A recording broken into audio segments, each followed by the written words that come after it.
guys. It's Friday. I'm here. I'm on my cell phone. I'm not gonna bitch about it. I'm just going to try to remain focused because there's not so much glare today. I've been missing your chat so freaking much. And then, you have to wait for like more than a day before you can go back and read the chat from a live. It's really stupid. Anyway, I said I'm not going to complain, right? So I can see Mom's First always says, good job. Be right back. Grabbing more coffee. Oh, that sounds good. I hadn't even thought about more coffee. I'm onto my water. It's noon, right? I'm right on schedule. Actually, I was a couple minutes late. Same caffeine and making an egg sandwich. Oh, you are so good, Shan. I will not brag that I had a giant chicken Caesar salad for a brunch, basically. Like huge, like a dinner size salad. Anyway, you know me, always trying to get my veggies on. So Mom is back. So we got Mom and Shan in the house. Everybody, I'm just like, serenity now. So frustrating. I want to brag though, again, having a high frustration tolerance is a sign of sound mental health. And I haven't like broke anything or gone batshit crazy over all this. I haven't burned the place down. I haven't unalived anyone. Shouldn't joke about that on true crime, right? But seriously, I've done none of the above. And it's crossed my mind, I'll be honest. Okay. Especially burning the place down. That's from that movie Office Space. I guess I'm just going to have to burn the place down. I kind of felt like that when I was at Best Buy on Black Friday, when they told me to come into their freaking store on Black Friday for apparently no reason at all. So, yeah, I was really close to saying it, but there was a giant cop. He was like 6'8" or something. And I just didn't think it was a good idea on a Black Friday to make any kind of joke. So let's start with a little dictionary lesson. This is one of my favorite words. It's a big one. Are you ready? Cha-ching! 25-center. Maybe you guys are more familiar with it than I am. Let's see if I say it right. Obfuscate. That's a good one, isn't it? Obfuscate. It is to cloud over, obscure, make dark or unclear, to muddle, confuse, bewilder. Obfuscation. That's the noun. We see a lot of that, don't we? In Truckee and in Moscow. I'm always talking about the obs. Being observant, being objective, don't miss the obvious, and don't allow anyone to obfuscate. So 4 obs. I just doubled my obs. 2 obs squared. Hey, Annie Ruler, I can see today. I'm so excited. I cleaned my glasses 3 times. I have my handy dandy little eyeglasses cleaner right here. I've got the glare under control. It's completely overcast outside. So here we are.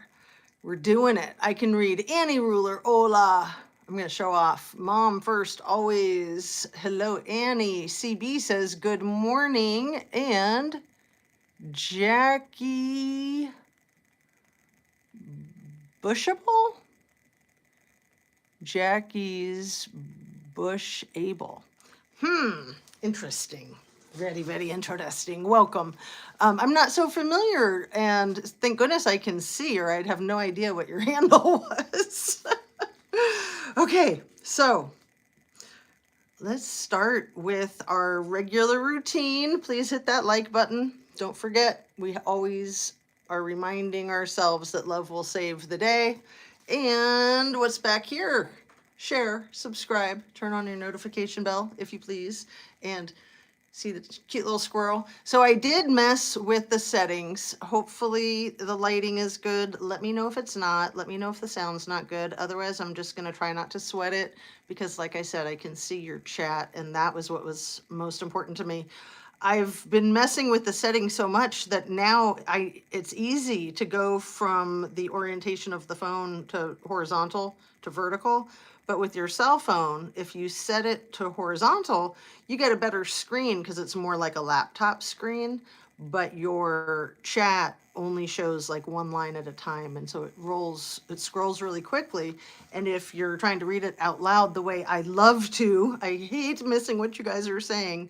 You're so nice and so smart, and you have so many great ideas. And I feel like, you help me stay on top of things and you remind me of things. And sometimes you throw me curveballs and I try to hit them, I try to catch them, and I really appreciate all of your comments. So thanks again for being here. I do love you guys. So what else do we got? Hi, CB and Jackie. So we're going to talk about Idaho 4. We're going to talk about Kylie Rodney. Last night, our dear friend Ara did a live, and I understand that it was about half an hour long and that it was then made private. So I totally missed it. I was completely bummed. I know that when I catch her lives and then she makes them private, I'm like, thank goodness I caught it. And I understand why she does that. There's a lot of reasons why one might do that. But, when you're on blast on YouTube, when you're like getting blasted by somebody, it's extremely stressful. It doesn't seem like it would be in my imagination until it happens to you. And, fortunately, it hasn't really happened to me on YouTube that I know of. And I do hope that I haven't made anyone personally, that I haven't made anyone feel like they were on blast. I do sometimes bring up other channels, and I sometimes feel like it's necessary. Like just yesterday, I brought up that new channel that has the one video, and if I didn't write it down on one of the notebooks that I have right here, I'm not going to be able to come up with it off the top of my head. Because one of the problems that happens, I do have it right here. One of the problems that happens when I'm on live, and other content creators can probably attest to this if it's the same for them, I kind of get tunnel vision. So once I start, I'm really focused on you guys. I'm really focused on my notes, and I try not to stray off course. I try not to squirrel out, right? To quote Crane Kicks from the other night. Do I have salad in my teeth? If I do, I'm just going to roll with it, all right? So the new channel that I was speaking about yesterday that I'm very suspicious of, and so at times I feel like it's a duty to bring these things up. Far From Over is the name of the channel. They have one video from 1 month ago. It has about close to 100,000 views. And the title of the video is something like Idaho Murder House, What Probably Happened Inside. And it's kind of like a animation similar to the one where they had the house and the person go inside the house. It's very, very, very similar to that. It wouldn't surprise me if it was the same content creator or somebody who is friends with that content creator. It wouldn't surprise me if it was a professional studio doing it. It wouldn't surprise me if it was law enforcement doing it. It's really weird. And it's even weirder that they have one video. They have about just slightly over 1,000 subs, and yet they have 100,000 views. Like, sure, anything's possible, but sometimes these like fake channels aren't really good at making themselves blend. So again, I did put the link in the description yesterday. I think it was the only link I put in there, actually. Far From Over is the name of the channel. I really want to know what you guys think. That's why I'm bringing it up today. That's why I brought it up yesterday. And, if they are bullcrap, I want to call them out. And I'm thinking that they are bullcrap. It could even be somebody like a scammy or a hamburglar type putting that thing out there. It could be like, let's just go with this conspiracy theory that it's like a team of, like a gang of people, like a group of people that did this.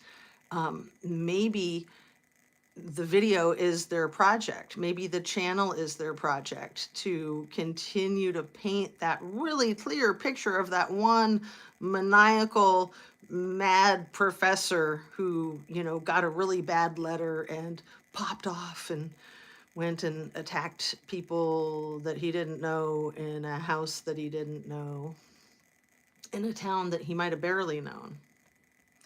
Right. Okay. What am I missing?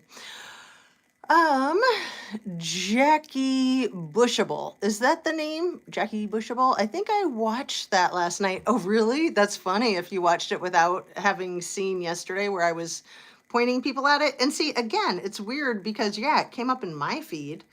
And, channels that I'm subscribed to don't come up in my feed. In fact, I mentioned yesterday having trouble finding Ara's channel. And yesterday, putting Ara's name of her channel and Kylie Rodney, and still I had to scroll and roll 40 or 50 items before I'd get to hers. And I'm subscribed. So that's the shadow banning. So we get shadow banned, and then we get these other things like that, things like the Far From Over pushed on us, as if we're subscribed when we're not, right? So Susan Dodge, hello. Mark Molina, hi all. Late to the dance, just a couple of minutes. I started, I think, about 12 minutes ago. And I'm just so happy to be here with you guys. I'm so happy to be able to see clearly, pretty clearly. I was able to adjust the settings, which I hadn't tried that before. But, it's been a month. It's been a month. I'm trying to not badger the people at the Geek Squad desk. I have the business card for the manager, so I can call him directly. I'm trying not to, but yeah, like, where's my freaking thing? Like, really? Do I need to buy a new one? Or would you guys just replace it since you can't seem to fix my old one that had basically nothing wrong with it? My old one, my 5-month-old one. I mean, anyway. Here we go again. I'm always saying, if that's your biggest problem, count your blessings, right? So, Monique Coate, is that right? Am I saying your name right? Good to see you. It's been a little while. Thanks for coming over. So, let's see. The notes that I have for today are talking about a channel that I love. Like I said, I get tunnel vision once I start my video, and I'll try to mention a bunch of great channels, and none of them will come into my brain, even the ones that should. So one of those that I have not mentioned in a while is called Divine Pathways. Are you guys familiar? She's another tarot reader, and I feel like she's much along the same lines as Mama D, who you guys know I adore. The Reckoning is one that Shan really adores, that I agree with her. That's a great one. But this Divine Pathways, she just did a reading yesterday of the events and how they unfolded allegedly, in her opinion, according to her tarot cards. No facts, right? So she did this fantastic reading last night, and I'm going to put the link to that in my description here because I really recommend her. Again, I like her style. She's very straightforward, and what she says makes a lot of sense. I don't know that it's true, but she addresses a lot of the inconsistencies in a super fresh, creative way. And I think it's brilliant. So, real quick, one of the things that she says is, with all the discrepancy in the time frame and the timing of when things happened, her theory in her video yesterday is that there were two assaults. There was the assault on Ethan and Xana, and then separately, hours later, there was the assault on Kaylee and Madison. And it sounds both far-fetched and it sounds entirely plausible, in my opinion. So I'll let you guys decide what you think. She had a lot of really astute and profound insight, in my opinion. And let me do my disclaimer. Everything I say is simply my opinion, simply for the sake of conversation, always hoping to open up a discussion with my lovely subscribers and viewers. All my videos are made specifically for YouTube. It's an entertainment platform.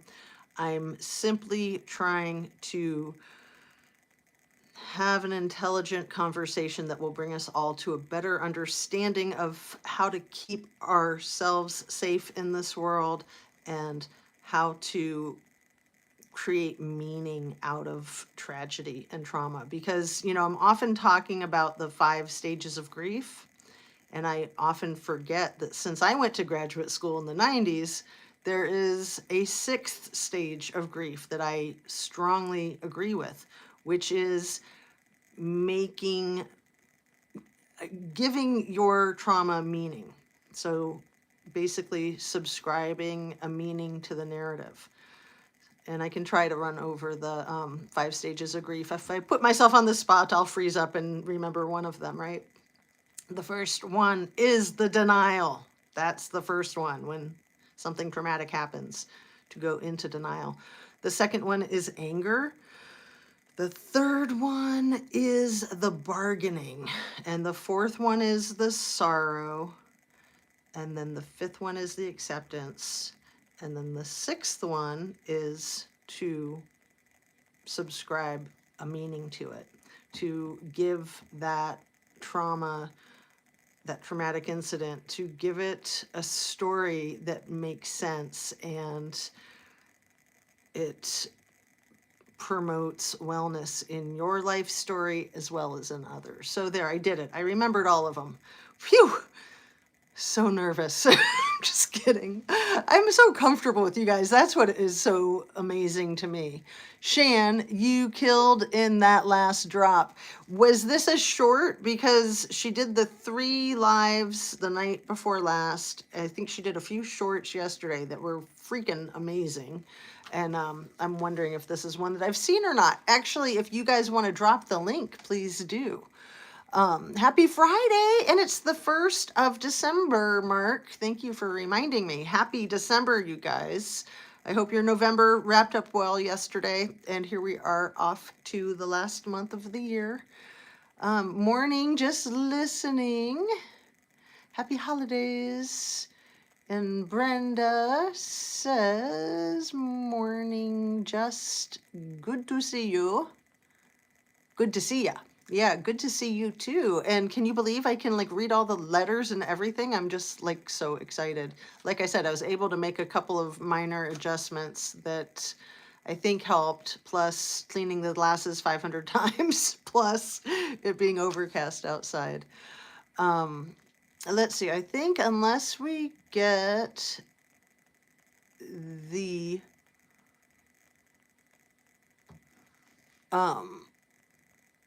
toad, the TOD, and the autopsy results. Oh, the time of death, the toad. Todd? Okay, unless we get the time of death and the autopsy results, I don't think we will know.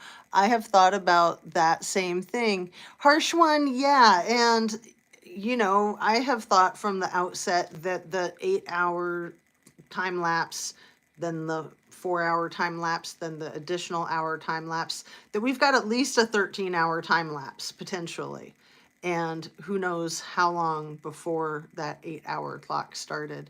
But in Divine Pathways video, she states that it could have been very late in the morning, the last person that passed. I think she was saying, according to her tarot cards, it was 10 o'clock, which I found interesting, a very interesting perspective. And yeah, anything's possible. And let's see. So Sammy saw Kylie go off with Nate to Boca. Oh, is this in Shan's video? Mom first always? Whoa. That's not something that I'm familiar with, but holy kaboli. And let me just say about this Nate, this neighbor of Kylie's who grew up next door to her and was allegedly potentially dating her the last couple of weeks before she went missing. Wouldn't he make a public statement, like through an attorney, of course, play it safe. But wouldn't his family say something? Wouldn't Jaeger say something? None of these people in neither of these cases. So how long before Kylie went missing on August 6th, 2022, allegedly, how long before that did her and Jägermeister break up? Interesting that both Kylie and Kaylee were graduating and going through breakups. So yesterday I said that Kaylee and Jack D had broken up like 10 weeks before the quadruple homicide. And I think I had heard that real recently, that it was 10 weeks, but I think I've heard actually as few as 10 days. And when I tried researching it last night, the best I could come up with was about 3 weeks. So I'm curious if other people have other time frames about when Kaylee and Jack D broke up. It sounds like they broke up a lot, like they were on again, off again for 5 years from the time they were in high school. And that's kind of normal, I think, for that age.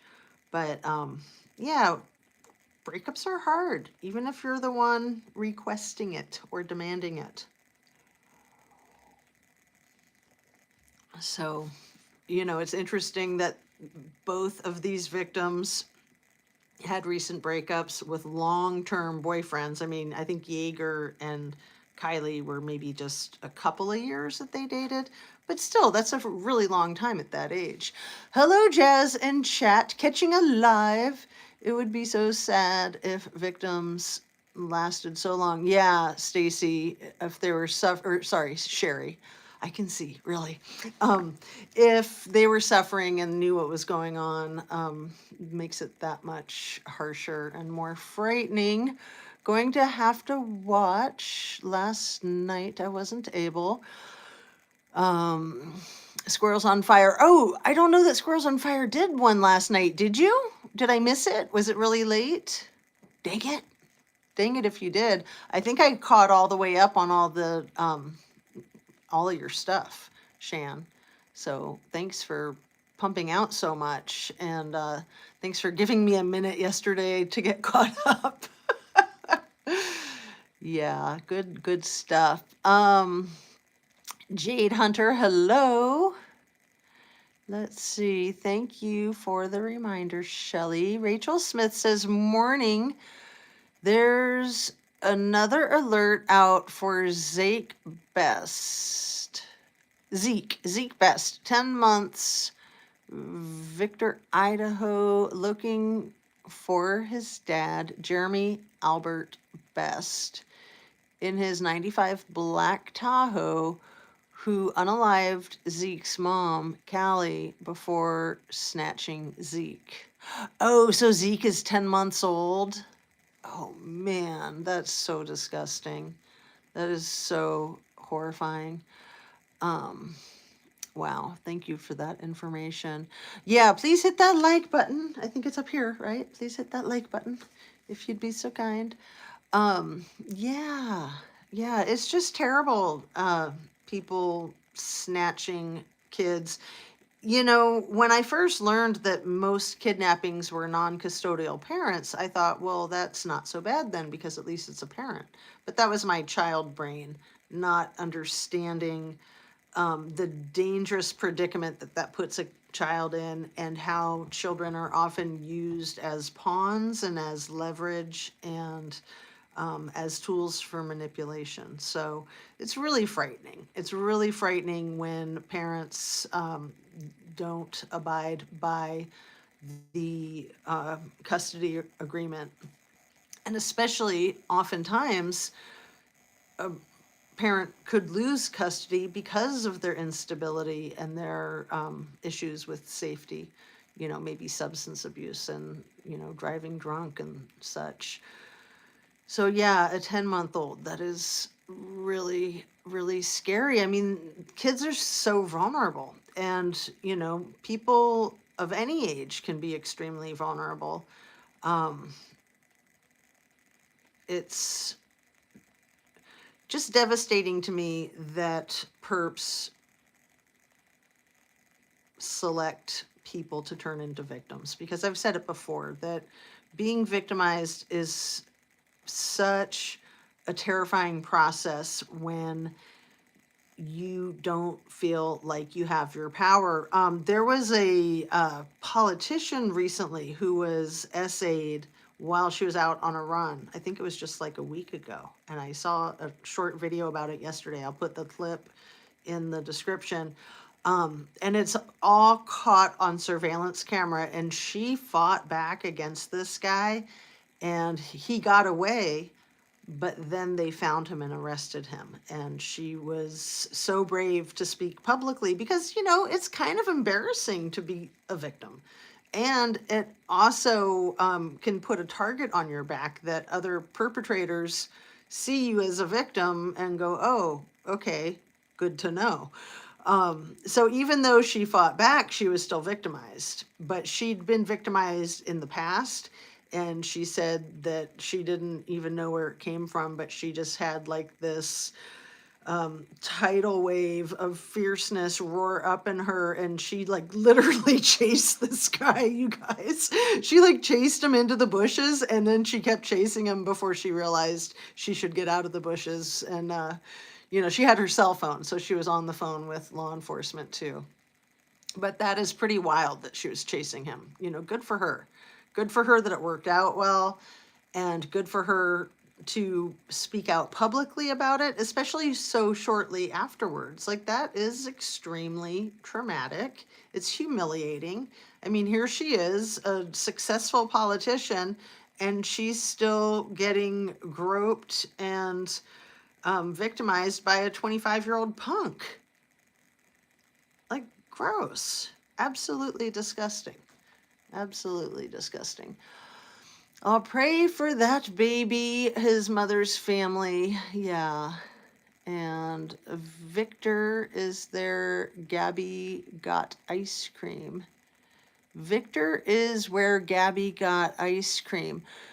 I'm not sure what you're talking about, Rachel Smith. I've got my little Gabby Petito crocheted pumpkin, and I'm assuming you're talking about Gabby Petito when her and Brian Laundrie went into an ice cream shop in Jackson Hole, Wyoming, maybe a day or so before she was done in by that scumbag. And I think that was the shop that they were in, that they got into a conversation with the sales clerk. And then as they were leaving, she yelled from the door, by the way, we're engaged. And the sales clerk thought that was really weird that she yelled it from the door while they were leaving. And it just made me think that there was a strong possibility that Brian Laundrie had told her, you better tell her that we're engaged, or, you know, I'm gonna hurt you, which he of course did anyway. Because it sounds like she called off the engagement after the domestic violence incident on August 12th. And that is probably much of what all the stress and fighting was about. Hey Ninja, what's up? Good morning.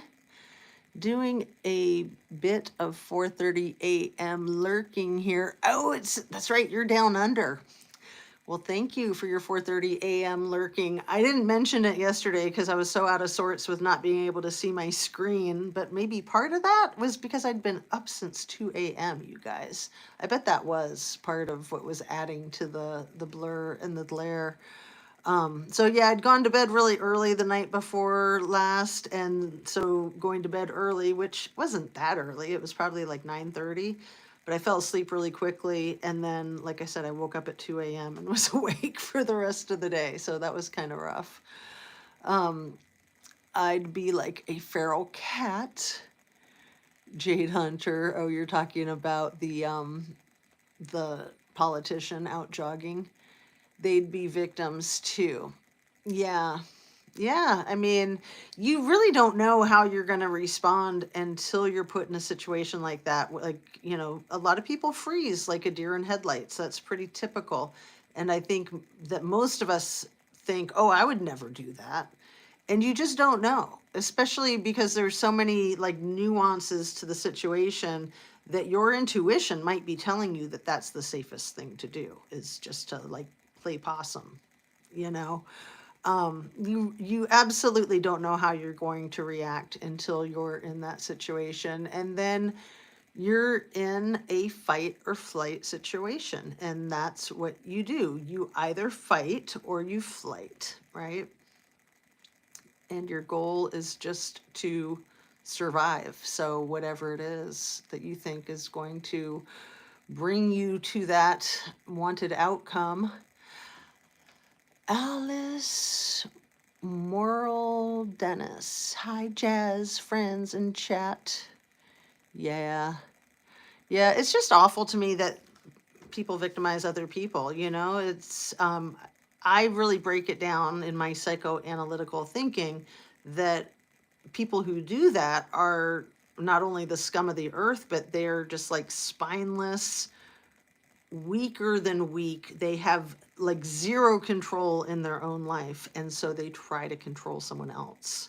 That's my opinion of those scumbags. So, yes. So I wanted to talk about the pressers at the University of Idaho right after the Idaho 4 incident happened. And I've spoken much to the point about President Coomer Scott Green seeming as though he's the head of the snake, so to speak, at these press conferences. But also, along with him at these press conferences would usually be the dean of students and the provost. And I'm thinking, I didn't go back and check some of the videos, but I will. I'm thinking that the numbers of administration from the university may have outnumbered law enforcement in some of these pressers, which would be very telling, right? Certainly the pressers happening on campus when they are so adamant that the homicides didn't happen on campus, that to me is just kind of weird. Like, they want to drive that point home again and again that this was off campus when it's just like the slightest bit off campus. It's barely off campus, but yet they have every press conference on campus, and then they have all this university administration there. And to me, that just says that the university is running the show. The university is running the town and running the press conference and, you know, running the narrative, basically, which, if people like me are correct in thinking that there's a lot more to this grisly series of crimes than just one whack job, but a group of people with a much more elaborate scheme. And perhaps, in my opinion, that group may be being connected to the Greek systems and possibly being connected to the university and possibly being connected even to law enforcement. Then, yeah, I hate to say that. I really do. It would be a lot nicer if it was just one whack job, wouldn't it? Like, the world would be such a safer place if you could just go, yeah, that crazy guy who lives in a vacuum. Let's just arrest him, put him in an even more vacuumous vacuum, and then the world is safe, right? But no, unfortunately, it's not that easy. Unfortunately, there's a lot more danger in the world, and especially when you're dealing with organized crime, right? Money laundering, trafficking of substances and other. And when I say other, I'm not just talking about the humankind either. I brought up the other day the kind that we never talk about that we really should, because they all go together, is the weapons, the weapon trafficking, you know, the black market for weapons. So it all goes hand in hand. And usually the money laundering is where people get busted.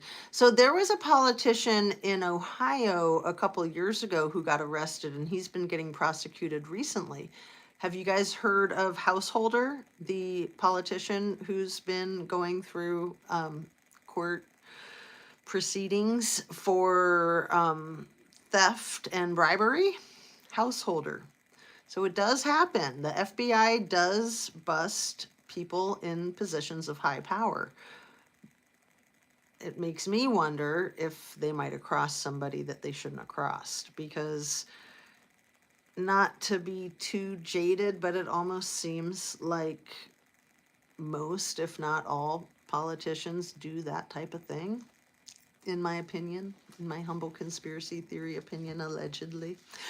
So, I laugh, but it's like laugh or cry. Same thing with these billionaires. It's like people don't get into positions of being rich and powerful like that by being unassertive and docile, right? Often there are skeletons in the closet. Often there are bodies piling up in the backyard, so to speak, metaphorically or literally. Was that Rader, the guy in Spokane, Washington, who literally had the bodies piling up in his backyard? Dennis Rader. And he was what, like a law enforcement, like maybe like a Yogi Bear type of forest ranger or something. And I think he had 5 kids, mostly, if not all, daughters. And the neighbors all said he was a really nice guy and real quiet, except for that he sometimes had his excavator and backhoe going in the backyard in the middle of the night, 1 or 3 in the morning, and that was bothersome. But other than that, he seemed like a great guy. Like, seriously, like, I'm not even exaggerating any of that story, if you guys are familiar. I think it's Dennis Rader. I think that's the right name of the right perp.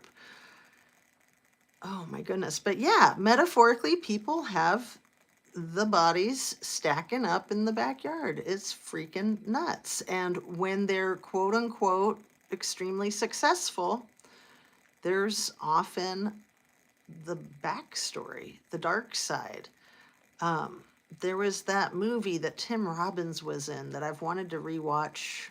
I think it's called The Producers, and it's about his executive personal assistant learning the ropes from him and seeing that side of Hollywood, because apparently it's like that there too.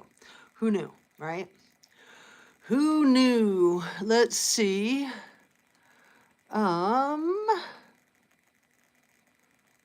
What you got? Except Joe Biden, Susan. I know. I try to stay non-political. Goodness gracious. Goodness gracious. Yeah, I'm just gonna try to stay non-political. I'm trying. Okay, Mark Molina, help me. Homeless people should be rich. They deserve it and would be more compassionate. That's cute, Mark. I'd like to say people who are struggling without shelter, people who have alternative shelter, should be rich. They deserve it and they would be more compassionate. Yeah, power corrupts people. It really does. It's crazy to see how few people can handle becoming rich and famous and doing it eloquently and maintaining their morals and their ethics. It's absolutely astounding. I grew up some of my formative years in Southern California, in Beverly Hills and Malibu, and I knew a lot of these super famous and wealthy people, and they were not a very happy population, in my opinion.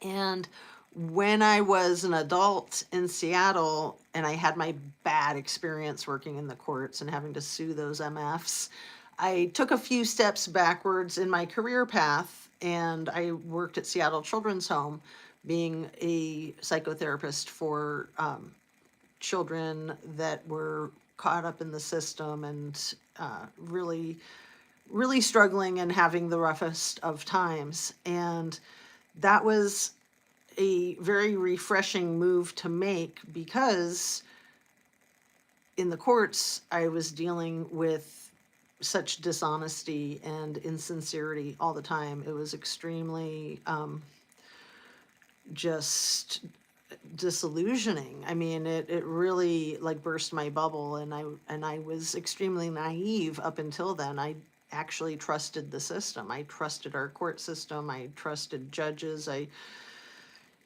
trusted that if somebody was convicted of something, that meant they did it.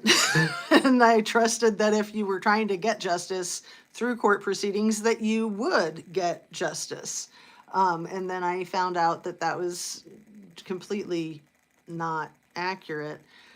So anyway, working in Seattle children's home setting with often poverty-stricken kids that were in the Child Protective Services system, and just a lot of abuse, SAed and physical and emotional, and a lot of neglect. And honestly, in my opinion, in my experience, in my estimation, those people had more capability of trusting than the rich, famous people that I knew growing up in Malibu. In my experience, people dealing with fame and fortune trust no one, not even themselves. And if you don't have trust, you don't have anything. This is why I feel like as a content creator, it's so important to me to be true and accurate with you guys, and to follow through with what I say I'm going to do, which I sometimes screw up and don't. Like when I say that I'll come on at noon and I don't come on until 2, for instance. I mean, I like to be reliable. I like to be consistent. And that's not just so that other people can rely on me and know that I'm consistent. It's so that I can rely on me and know that I'm consistent, so that I know that when I say something, that I'm going to do it is to the best of my ability. And then when I don't do it, when things fall apart and for whatever reason I have to change course or cancel, it's okay. It's okay, because I don't make a habit of that I try really hard to follow through. I certainly don't try to be perfect, because that's just going to set you up for failure. But I just feel like trusting ourselves, and I'll say my little words of wisdom on my soapbox and then I'll hop off. Self-doubt is the darkest of all evils in my experience. And I think I came to that conclusion when I worked at Seattle Children's Home, also when I worked in Ross Psychiatric Hospital in Marin County, in Kentfield, Kentfield, California, that self-doubt is the most destructive force in the world, in my understanding. The only destructive force that contends with self-doubt, and I think is even more dark and more evil, is people who intentionally inject or attempt to inject self-doubt in others. Those folks are the scum of the earth, and I have no compassion nor mercy for them. There, hopping off my soapbox. Let me see if I can take a drink of water, catch up with your chat. One sec. But yeah, it's true. Do not doubt yourself. Trust yourself. And you can work on trusting yourself by building that trust and just trying to do what you say you're going to do, right? Let's see. Jacob's Ladder. That's a good movie. Yeah, Tim Robbins. I love that actor. He's one of my favorites. He married Susan Sarandon. Such a great actor. He was hilarious in High Fidelity. You guys have seen High Fidelity, haven't you? That was like the first big time movie that Jack Black was in, with John Cusack and Patricia Arquette and Lisa Bonet and Tim Robbins, and he plays the best character in that movie. If you haven't seen High Fidelity, or you haven't seen it in a while, didn't it come out in the 90s when John Cusack was all the rage? And that was when Jack Black hit the ground running. Let me just fill you in on a little trivia with Jack Black in case you don't know that both of his parents are rocket scientists. They both worked on the Hubble Space Telescope, or at least his mother did. But he is wicked smart, like a rocket scientist, but he puts all of that intelligence into his comedy and music, and you gotta love him. That School of Rock movie is brilliant. And him and his friend Peter White, so it's like Black and White Productions, they wrote that movie.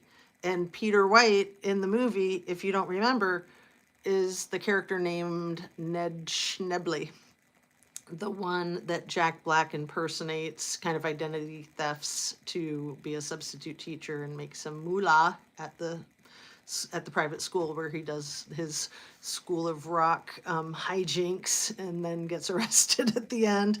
Oh, did I blow it? Anyway, I love too when people who write their own films can put themselves in these real humble roles, like Riff Raff from Rocky Horror Picture Show. You guys know Riff Raff wrote Rocky Horror Picture Show? And then you have people like Sylvester Stallone that wrote Rocky and puts himself in that hero role. And I think extremely highly of him too for writing that movie and sticking to his guns and not selling out to Hollywood when they wanted to buy the rights to his movie and have Burt Reynolds star in it. And he said, no freaking way. I'll keep my movie. And they said, well, who were you thinking was going to play the lead role? And he said, me. And they laughed at him. I think he was 25 or 26 years old. So that's Sly Stallone's story. Anyway, back on track. I got to look at my notes. I got to keep up with you guys. Sorry, I couldn't help it. And the Clintons, Susan Dodge, bad. I know when we were having that conversation a few minutes ago, I was going to bring up Monica Lewinsky too. And other stuff. But yeah, we're just going to try to stay on that straight and narrow. Michael McAllister, how are you? Lovely to see you here. Hey, Mark. And hi, everyone. And Annie Ruler says, hola, late to the party. Yeah, Annie, where you been, girlfriend? Hey, Ninja. Okay, let me peek at my notes here. Okay, the obfuscate. Am I saying it right? Obfuscate. Continuing with where I started, for those of you coming in late, you'll have to be part of the replay crew if you want to know the full definition of obfuscate, because I read it out of the dictionary, because I just think it's the coolest word. It's not a cool thing to do, but it's what these people do, like the channel that I was talking about that made that weird video. The one video, that channel, what's it called? Far From Over. I have it right here, but it's not on the right page. This is the problem with too many notebooks, but I literally had it right here and it was on the wrong page. What is going on here? There it is. Far From Over, the name of the video. So these people with videos like that and characters like Scammy and Gigi, who, you know, kind of parachute into these cases, Zanime, News Nation stars, they just drop into these cases and they try to muddy the water and they try to spin the narrative. And I think it's really important to see them for what they are. You know, obviously in the Kylie Rodney case, we had the SF character, we had Zanime, we had Scammy, we had Skidmark, as Shan calls him, you know, the check it. I like Shan's name for him better. But those people came into the picture for the purpose of obfuscation, if I'm saying that correctly. I'm terrible with enunciation. Obfuscation, I think is how you say it. Anyway, what else? So in the Idaho 4 case, we've had a fair amount of that, I would say, with experts, quote unquote, experts on News Nation. And then, like I said, Gigi with her little letter, and this channel, Far From Over, that has one video with 100,000 views, and it's getting pushed onto all of us as if we're subbed to the new channel with the one video. And they only have 1,000 subs, but their videos getting pushed everywhere. Like, yeah, you could say that that's the algorithm, but how much of the algorithm is by choice of the people who work at YouTube, Mark? You might know the answer to that question since you used to work there. Everyone's saying hi to Michael day by day. Good morning. And Far From Over, Sly Stallone. Oh, Tony Dodge. So Far From Over, is that a Sly Stallone movie? Because I'm not familiar. It's the name of this new channel, Annie. It's called Far From Over. I put a link to their one video in the description from yesterday, and I really want to know what people think of the channel and their one video. So they've had their channel for 1 month. They have one video, and their one video has almost 100,000 views. So, you know, it reminds me of that one channel that started last Christmas Day that had all the dirt, like way above and beyond what was in the public arena. And it made me think that they were probably, how shall we say, law enforcement, diplomatically and delicately and non-accusatory.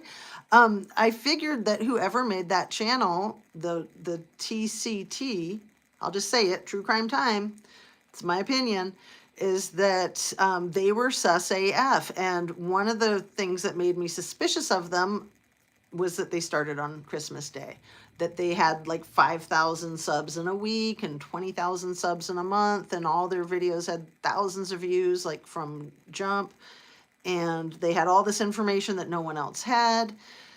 The list goes on and on.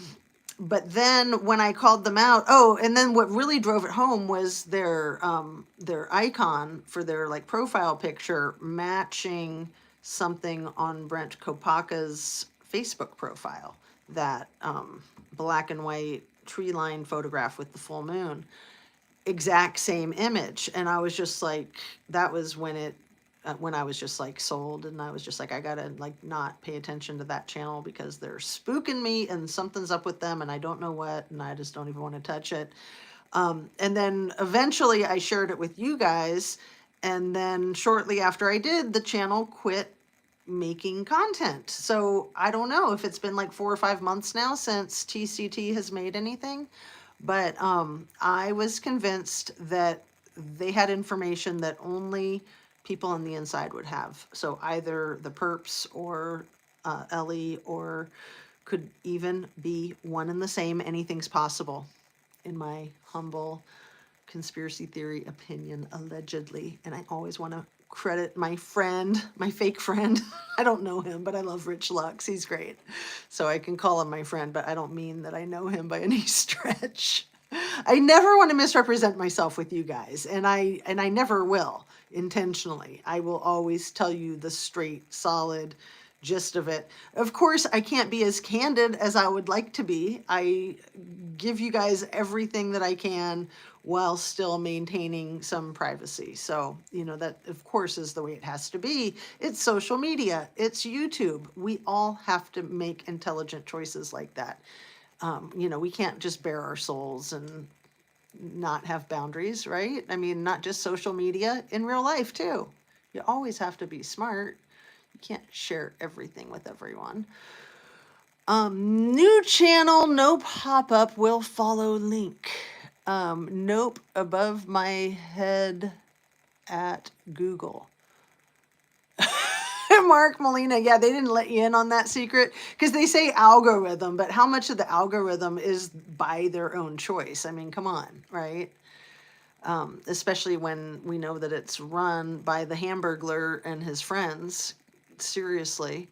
And then they really do try to suppress the channels that cover Kylie Rodney's case, in my opinion. And they also promote the channels that really pushed the whole fire cam video thing. Um, and, you know, those channels get into everybody's algorithm, whether they're subbed or not. And why is it when you're subbed to channels that you still can't find them? Why is it that you get unsubbed even though you're watching them routinely and you're commenting and you're liking their stuff routinely?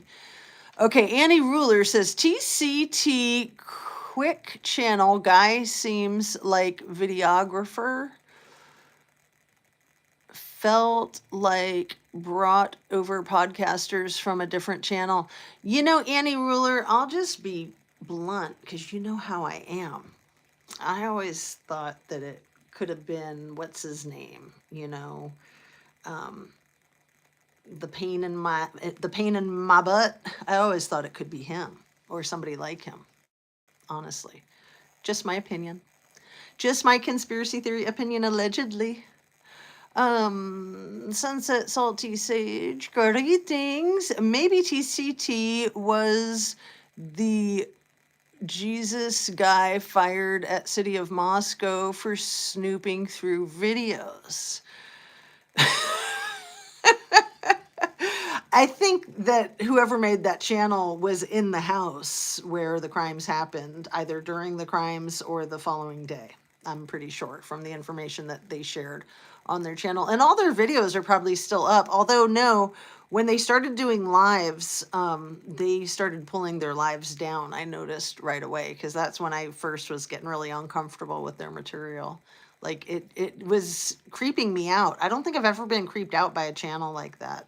And then I was even more shocked because I just ignored it. You know, there's a lot of stuff on YouTube that I don't want to pay attention to. And I was getting a lot of information from paying attention to them, but I felt like it was really toxic and wrong.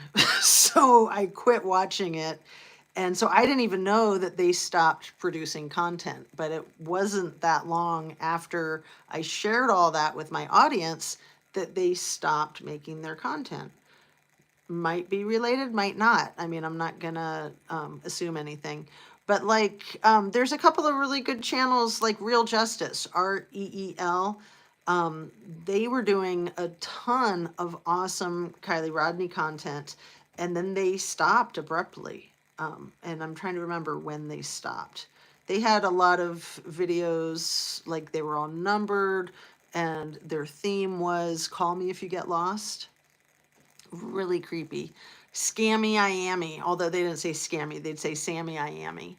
And I really liked their content. And Shan said that they put out a short video the other day indicating that they are back.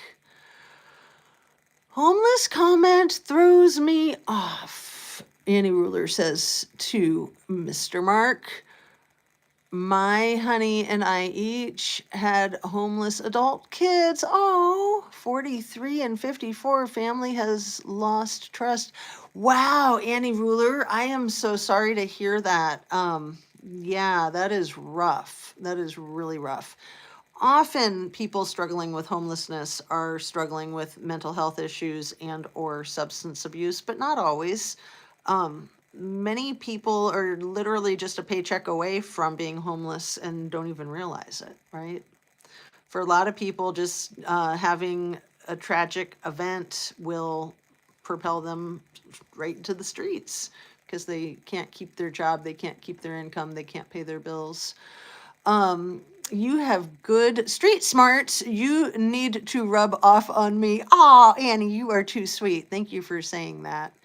Love Real Justice, Jade Hunter says, yeah, they were really sharp. And I think that they were an attorney, or at least that's what I remember, that they said that they had a law degree and that they practiced law. But they were just extremely sharp and efficient and organized in their presentations. Load shedding any minute now by everyone. Load shedding? I'm not sure what that means, Mrs. Amir, but hello, goodbye. Thanks for coming in.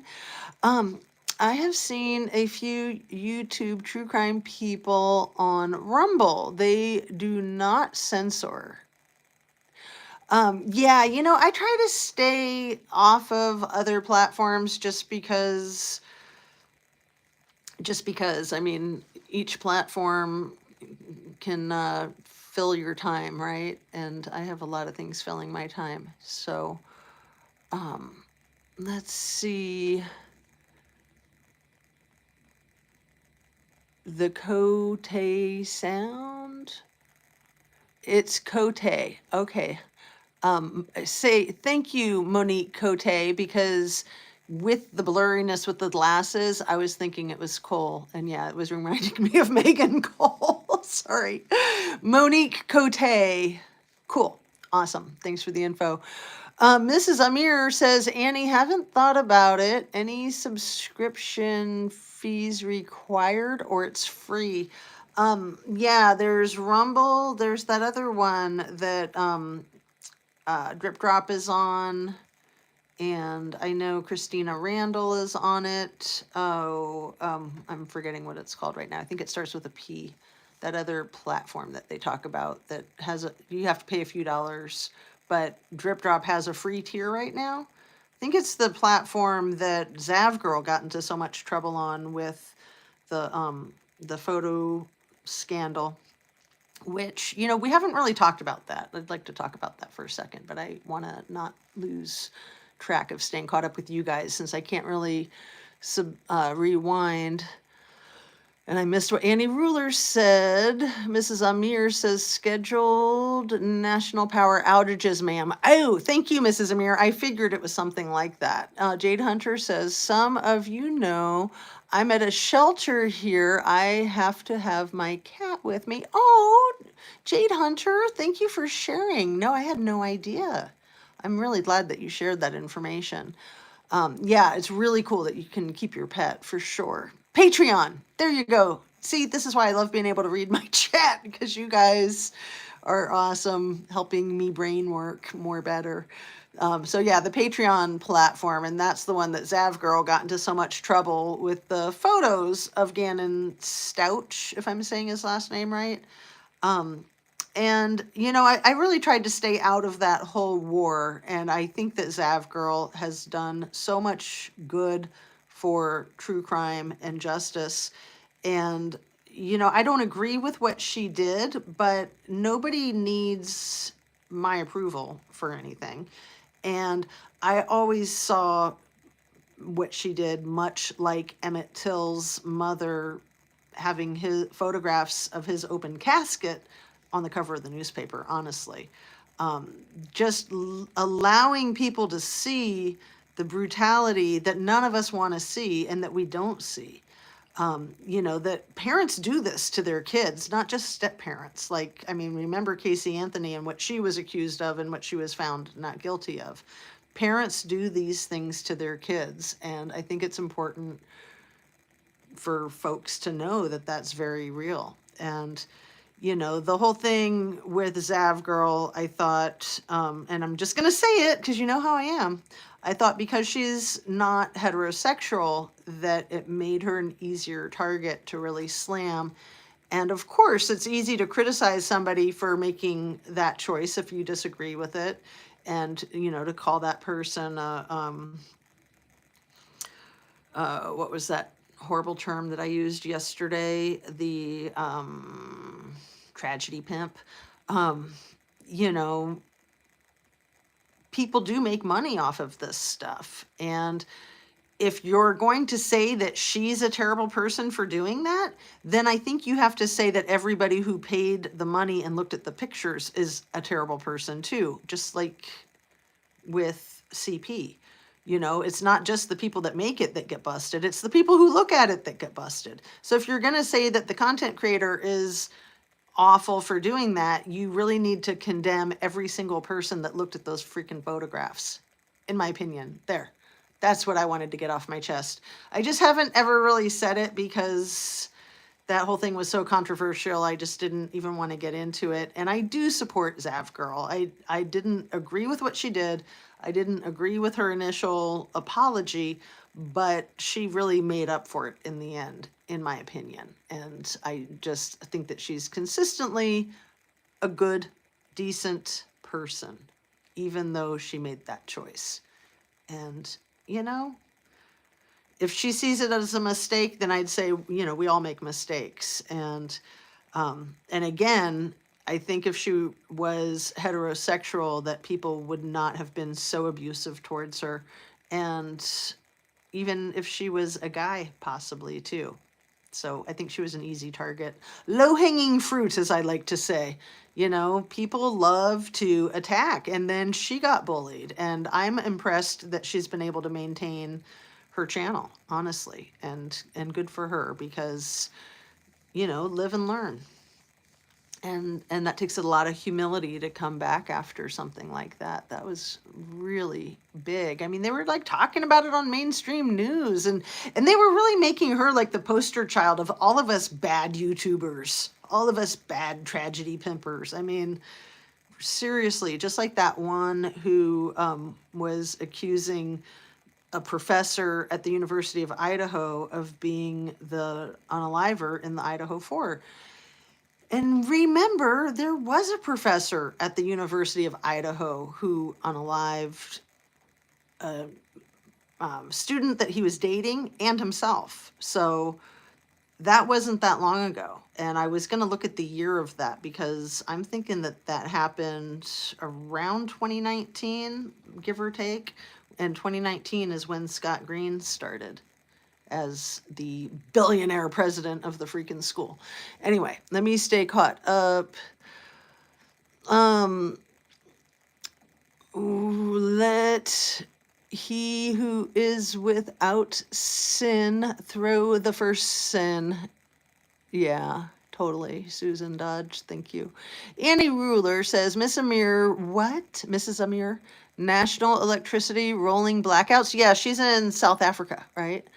Hope Viters see we need more than electricity for energy. Jade Hunter says, oh, wow, that's sad. Yeah.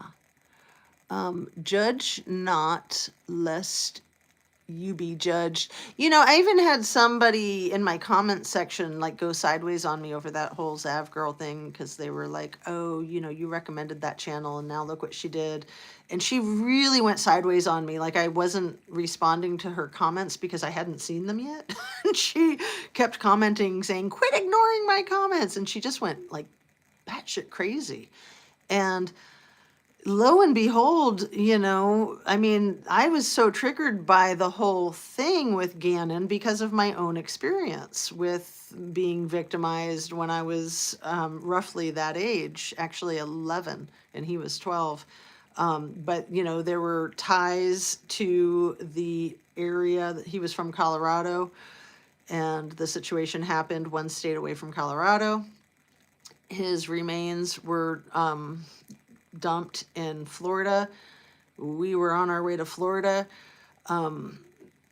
This happened to him by a step parent, and that's as far as I'll take it. But there was a lot of parallels, and it really pissed me off that this person was going all crazy in my freaking comment section, having no idea my own history, and, you know, like telling me like how I should take back anything nice that I ever said about Zav, and telling me that I was a hideous monster for not responding to the things that I hadn't read. I mean, it was just like so presumptive. And I probably blocked the person because I'm just like, look, you know, I don't need your abuse. I'm sure you have your own issues too, but step off. You know, we all have our own issues, and none of us can tell other people how to live their lives. I mean, we live in America. It's all about freedom of speech, and it's a free country. So, you know, if you don't like what I do, that's fine. I don't like all the things that I do either, and I'm okay with that.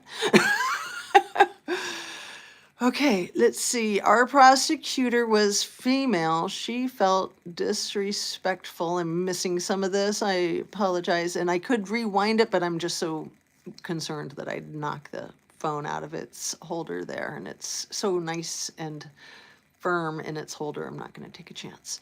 Anyway, I might stone, but sin will do.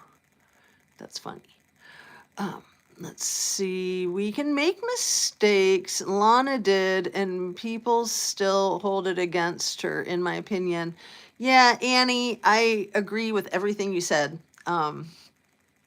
So, yep. And does anyone know how Squirrel is doing? Do you mean Squirrel Girl, Monique Cote? Because I don't know how Squirrel Girl is doing, but she had a really cool channel and a really big heart, and things got really out of control with her, and it was all because of Jeffy Poo, wasn't it? That was nuts. He's creepy AF, and he keeps at it with all these new channels and trickery. And I don't do Facebook these days, but I saw the other day a bunch of like Kylie Rodney Facebook pages, and they looked like they were mostly him, and they mostly had like no viewers, no members. And I was just like, dude, just stop. Stop for a minute. Get a hold of yourself. Let's see. I have solar backup light and use a gas stove, but lose my Wi-Fi connection. Monique says, does anyone know? Oh, I already read that. Sorry, you guys. I'm like brain dead. Okay, time to wrap. No, I'm just kidding. I'm my worst oppressor. Yeah, we are all our own worst enemy. Like, seriously. How Squirrel Girl is doing. I miss her program, and I had a gift for her that then she disappeared. Yeah, I do not know. I do not know. But I wanted to talk about Maui a little bit too, you guys, and I wanted to look at my notes. I think there were a couple of things I hadn't gotten to yet. And just reiterating, I think that Divine Pathways latest video with the new timeline and how profound that could potentially be. I don't know that it's accurate, but it seems like it's possible. Anything's possible. So, opening up the timeline to before 2 a.m., I think she does that. And then she also opens it up to someone in the house not expiring until after 10 in the morning. But yeah, I have often thought about the earlier part. I don't think I've thought about that later part. But with the Kylie Rodney's case, not only do I think about earlier stuff, I definitely think about later stuff too, because I don't know if she was held in captivity, if she was abducted, if she was basically being held hostage and then perished. Honestly, I don't even know that she perished. I think she did, but I'm not 100% convinced, since we don't have the DNA, we don't have a family ID, we don't have a dental record. Like I said yesterday, we don't even have the appliance in her arm. And like, they didn't get her dental records, they didn't get her medical records. Like, that's freaking cray-cray. That is completely insane. And that brings me to another point with the Idaho 4. How come we never saw the remains of those victims being removed from the home? That's weird, isn't it? I mean, wouldn't you expect that? But yet we saw all that stuff getting removed from the home. And then even a couple of weeks ago, we saw FBI removing more stuff from the home, even though they said everything was already removed from the home. Like, that does not make any sense to me at all. I would think that they would keep everything in that house intact, 100% intact, until the mystery was solved. Like, them cleaning it out and getting rid of all that stuff. They had so many different stories that, they wanted to get it back to the families, that, it was hazardous material. Well, if it's hazardous material, you're not going to give it back to the families. So which is it? You can't have it both ways. It's one or the other.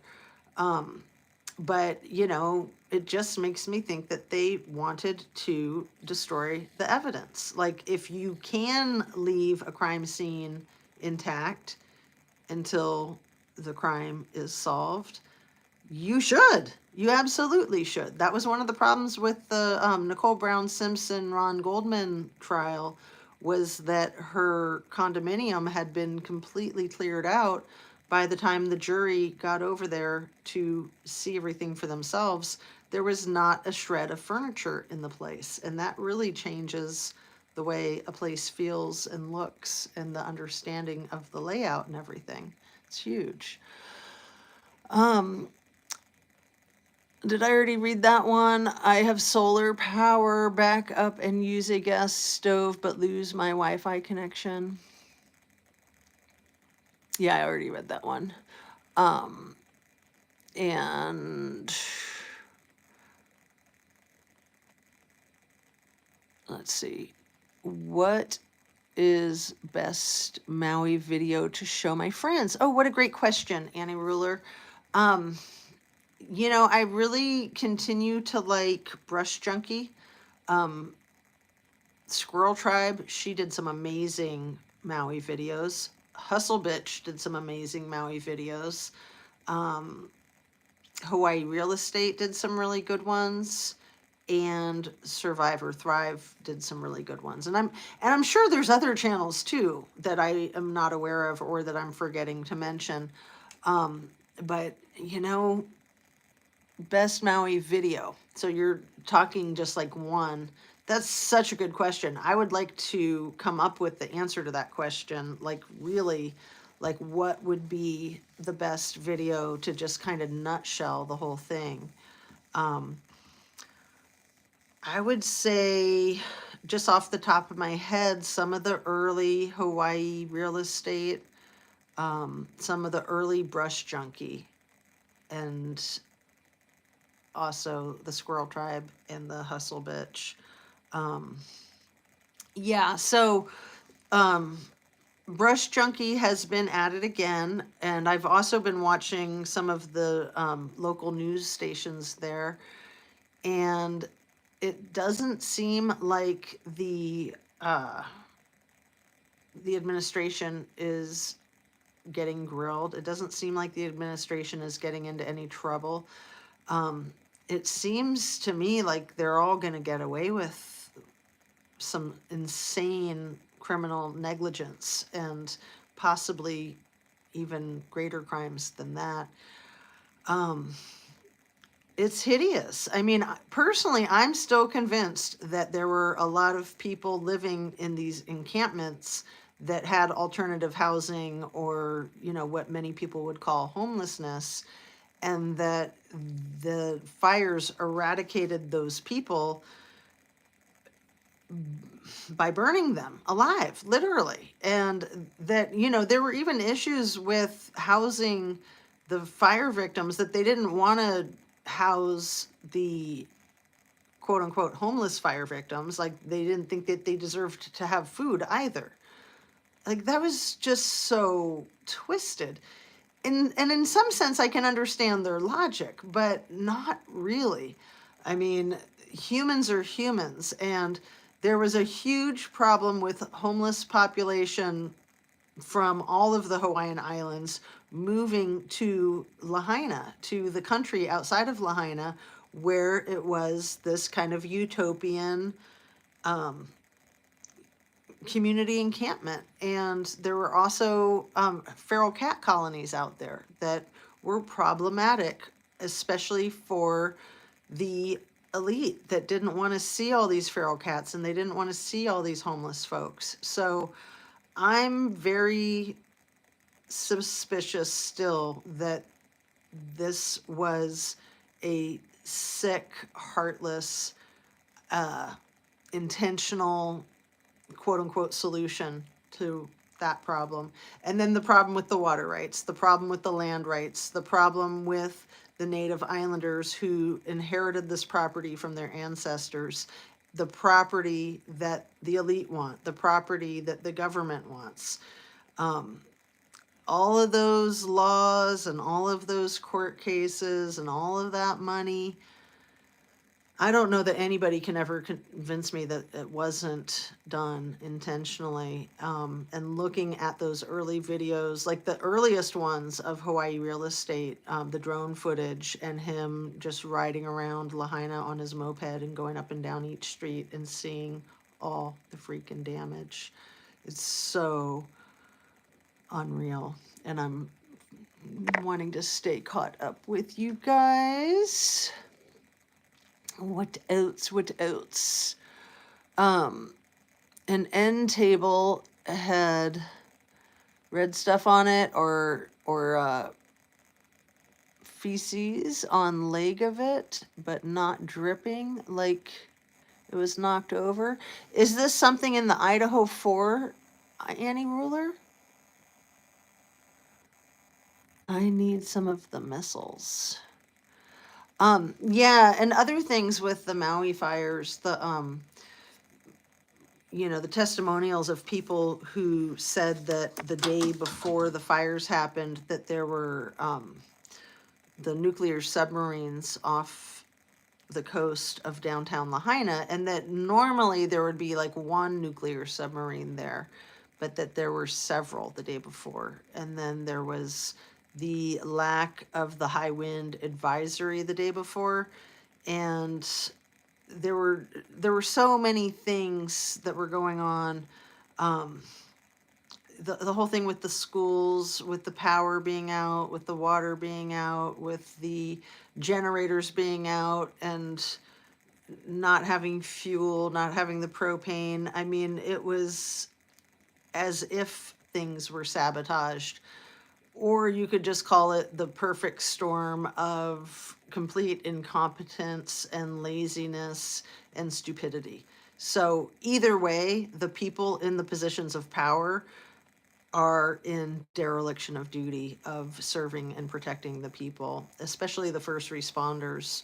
But the governor, the mayor, the police chief, I can't believe that they're not under some administrative investigation and put on an administrative leave. It's really creepy AF, and there's so many people that live there that have left because they can't survive there, or they don't feel like they can survive there. And then there's thousands that are refusing to leave, and I'm really glad for that. If it's their home, then they should stay. That's without question. It's going to be a really long rebuilding process. But yeah, I'm going to continue to think on that, like the best video to sum up the whole Maui thing. Yeah, it'd be a fun one to work on, really, just to try to do a Maui summarization. Not that it would be the best one, but you know what I mean. It's just a great idea, Annie. You're full of the great ideas, and I appreciate that with all of my viewers. So thank you guys.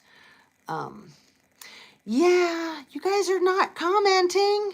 Give me some more comments. Where are we at? We are coming up on an hour and a half. So it's really nice to see your comments. Sorry, didn't mean to kick the tripod. If I don't get that freaking camera over the weekend, the laptop, I don't know what I'm going to do. I don't know. I guess I'll just keep struggling along like this, because I would much rather struggle along like this than miss you guys. And I probably am going to have to miss you over the weekend, but hopefully I can get back on this rhythm of daily lives Monday. If I don't have my laptop, I don't know. I don't know. It's just been a question, like, should I really keep doing this to myself? At least today it's going a lot better. The last few have just been laughable. And I think it's really good to be able to laugh at myself and not sweat it. But I have been sweating it. As you guys have seen. Like I said, my frustration tolerance is much higher than I ever thought. Like, I don't do well with that kind of effery, just one thing after another, and continuing on. But that's how much this means to me. This is a really fulfilling process, and I love doing this. I really appreciate you guys that are here live. I appreciate all of you on the replay crew. Please hit that like button if you haven't yet. Always remember that love will save the day. It really will. I love that sign. I've had that in my window at times. I had wanted to put it in my my set here for a long time and hadn't, because I just, was trying to do like the less is more kind of thing. And I have all these cool candles and my share, subscribe, uh, notification ringing sign that I made by hand. I know it's not fancy, but my squirrel is pretty fancy, isn't she? She's so cute with her little mushroom backpack, and then the Gabby Petito pumpkin that I want to remind you guys, my sister got that for me in the same area of Florida that Gabby was living in when she was down there. And it was from a thrift store. So it literally could possibly be either the same exact pumpkin, unlikely, but possible. But more likely, it's probably by the same person that knit or crocheted the pumpkin in her photograph. It could very well be the same creator.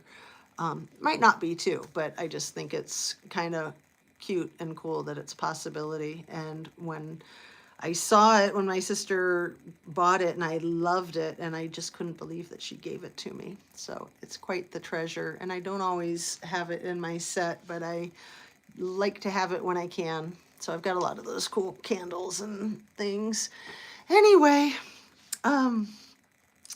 yeah, thanks for being here. Thanks for listening to me, and thanks for sharing all of your very intelligent comments here. And I see Annie Ruler made a couple more intelligent comments. The property reportedly Harpo wants. Yeah, Harpo and Zuck. Yeah, because they don't have enough property. And, nothing is ever enough, right? Yes, Idaho for blue wrapped table. Huh. Yuck. That's gross. So you're saying that there is the red stuff or maybe fecal matter on a blue wrapped table. So is this something that came out and was put into a pickup truck, or the U-Haul, or maybe that junk pile that the FBI was making a couple weeks ago on the dirt next to the chain link fence? I'll have to look into that, Annie Ruler, but if you can answer real quick to point me in the right direction, that would be great. Yeah, going back to that U-Haul in the Idaho 4, when the police chief was driving the U-Haul away from the 1122 King or Queen Road or Street residence, the first day that he was driving the U-Haul truck away, I was so stunned and so disgusted and so dismayed by the fact that the police chief found it in his purview to do that task. Not that he's too good to do that task, but his pay grade is too high, and he's got bigger fish to fry. But it showed me that he was a showboat, that it was a photo op, and that he just wanted to be a nice guy and the hero. And all of that just made me want to vomit. That was when I lost all respect for him. I was trying really hard to keep my respect for him, even though there were many things that I was questioning. That was when I just questioned everything about him. I was just like, he's just wrong. Everything about him is just wrong. And I've had people come into my comment sections and chats and say, oh no, he's a very respected person in the community. I really don't care. I know what real law enforcement are supposed to behave like, and he's not real law enforcement, in my humble opinion. He is, what's a good way to phrase it? Shameless. He's absolutely shameless. And he's got no integrity. Zero integrity. So on that, I'm going to wrap up, you guys. And, again, it's not like I know everything. It's not like just because I say he has no integrity, that doesn't mean he has none. It means, in my opinion, from my perspective, he has none. And I think I have a handle on things. So I'll trust my opinion with that. The man has zero integrity, in my opinion, in my estimation. He really shouldn't be in law enforcement. And he certainly shouldn't be in a leadership position of law enforcement. But he's just a puppet, in my opinion. He's just a puppet. And I'll wrap it up there since I said I would. All right, you guys, sending you light, sending you love. Have a very good weekend. I hope you can get exercise, fresh air, sunshine, relaxation, good nourishment, and good hydration. And just be yourself. Reflect on making sure that you are the person that you wanted to be when you were little and thought, what do I want to be when I grow up? And I'm not talking about profession. I'm just talking about who you are, right? Be the person that you wanted to be. It's really important. And don't doubt yourself. No self-doubt. It's not allowed. I mean, we all do, right? But to try to let go of that, just to try to trust yourself, it's so imperative, in my opinion, in my experience. It just will improve your life a great deal if you can diminish and extinguish self-doubt. So peace out, you guys. Light and love. I'll read a couple more of your comments here. And if anybody else has a suggestion on what the best Maui video is, I don't know if I ever really answered that question other than throwing about half a dozen ideas your way. Let's see. And Annie, thank you for all your comments. The last half dozen are all you, girl. Is it just me and you here? Moving pictures, yes, into truck, I believe. Yeah, so weird. So weird. So yeah, anything's possible in these cases, in the Kylie Rodney case, in the Idaho 4 case, and in the Maui case, as we were discussing that too. I mean, it would be nice if there was not any perpetrators in the Maui case. It would be nice if there were no perpetrators in the Kylie Rodney case. And speaking for the Idaho 4 case, it would be nice if it was just one evil perpetrator. But I think that's wishful thinking. So, all right, you guys, have a great weekend. Light and love. Thanks again. See you next week. And maybe I'll drop into a live over the weekend on someone's panel, like Shan, if I'm invited.